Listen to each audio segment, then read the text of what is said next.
जी guys नमस्कार, स्वागत है आपके चैनल पर। आज एक सनसनी न्यूज़ है जिसमें हमारा देश प्रोटेस्ट कर रहा है। ख़ास तौर से मेडिकल डिपार्टमेंट वाले डॉक्टर्स, नर्सेस एंड कंपाउंडर लोग प्रोटेस्ट कर रहे हैं एक लड़की को न्याय दिलाने के लिए जिसकी हत्या की गई थी, रेप किया गया था। 9 अगस्त की वारदात है।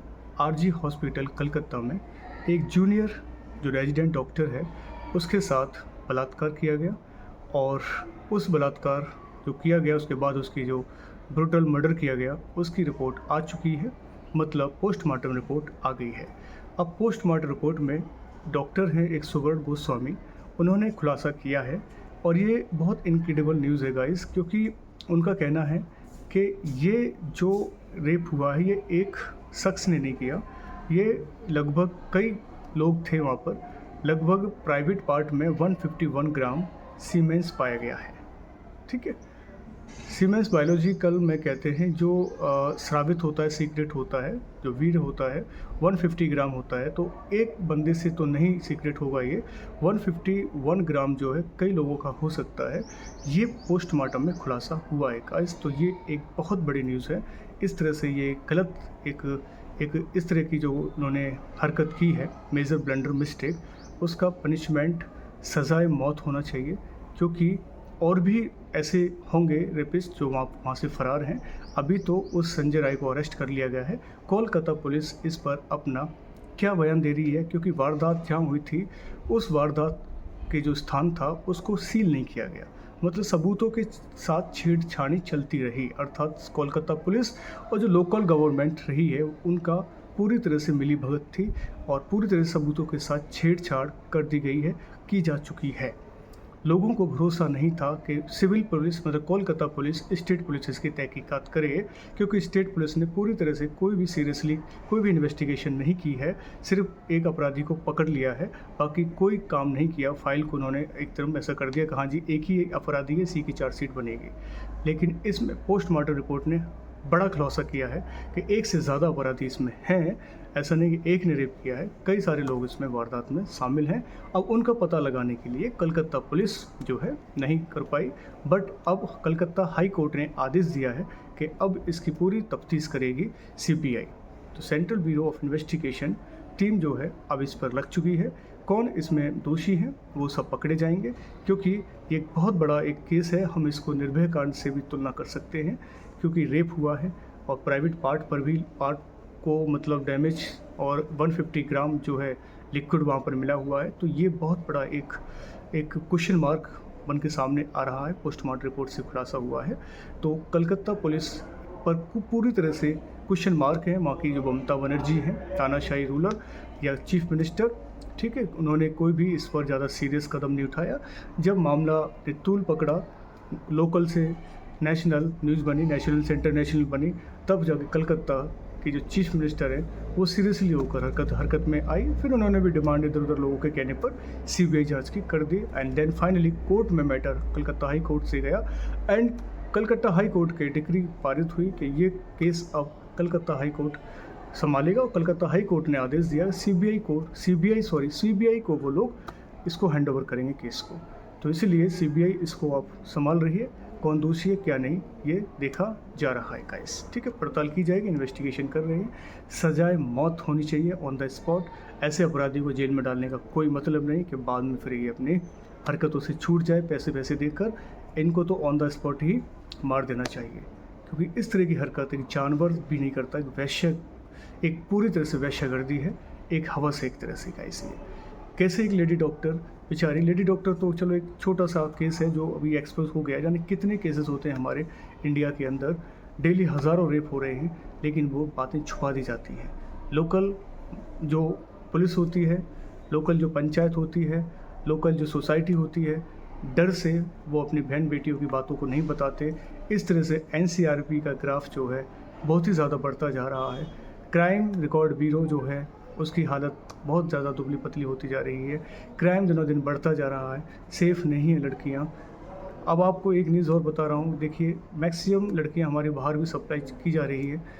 कई सारे जैसे दिल्ली है, चेन्नई है, कोलकाता है, तमिलनाडु है ना, मद्रास, ये सारी जगह से लड़कियां जो बाहर भेजी जा रही हैं। और काम पर जाती हैं, लेकिन अपना जो जॉब के पर्पज़ से जाने के बाद वो फाइनली वहाँ पर अपना सेट हो जाती हैं। मतलब उसकी एक तस्करी की गई एक तरह से। कहते हैं जॉब वीज़ा मिला हुआ है, तो जॉब वीज़ा मिल तो गया, लेकिन वहाँ जॉब क्या करना पड़ रहा है, ये बहुत ज़्यादा इश्यूज़ इंडिया के साथ हो रहा है। और आपको एक मैटर दिखा होगा, केरला में 32,000 लड़कियों का ब्रेन वॉश कर दिया गया और 30,000 लड़कियाँ ब्रेन वॉश करके भेज दी गई थी ISIS में। तो हमारे देश के अंदर काफ़ी एक्टिविटीज़ हो रही हैं। कब जाके एक्शन में आ गई हमारी सरकार? सेंट्रल गवर्नमेंट ने इतने टाइट, इतने स्ट्रॉन्ग कानून बना दिए हैं, फिर भी इस तरह की हरकतें नहीं रुक रही हैं। दिन प्रतिदिन ये केसेस और बढ़ते जा रहे हैं, रेप हत्याएं बढ़ती जा रही हैं, मर्डर, लूट, रॉबरी, ये सारी चीज़ें पर डे बढ़ती जा रही है। क्या पुलिस कोई अपना काम ढंग से क्यों नहीं कर पाती है? SIT, CBI, income tax, ED ही क्यों, जो सेंट्रल एजेंसी हैं, वही क्यों अपने हाथ में इतना बड़ा काम लेकर फिर ये सॉल्व करती है? क्या लोकल पुलिस के पास इतनी जिम्मेदारी नहीं है? क्या वो, उनके अंदर गुड लीडरशिप नहीं है? क्या वो अच्छा डिसीज़न मेक नहीं करते? क्या उनके अंदर क्रिटिकल और क्रिएटिविटी नहीं है जो CBI और बड़ी बड़ी संस्थाओं को दे दी जाती है? इतनी संस्थाएं नहीं हैं, इतना काम, इतना स्टाफ नहीं है इनके पास कि केस को फटाफट ये निपटा दें। बहुत सारे केसेस होते हैं, मनी लॉन्ड्रिंग केस है, रॉबरी का केस है ना, आपका रेप का केस है, हत्या मर्डर के केसेस होते हैं, है ना, इनकम टैक्स के केसेस हैं। तो बहुत सारे केसेस को ये होल्ड रखती है संस्थाएं, तो बहुत लोड होता है। ओवरऑल ये जो ब्रूटल मर्डर हुआ है रेप के बाद, इस पर एक्शन में है सेंट्रल गवर्नमेंट ऑफ इंडिया, और कई सारे देशवासी हमारे इस घटना से मतलब एक तरह से रोषित हैं, क्रोधित हैं और प्रोटेस्ट कर रहे हैं हम।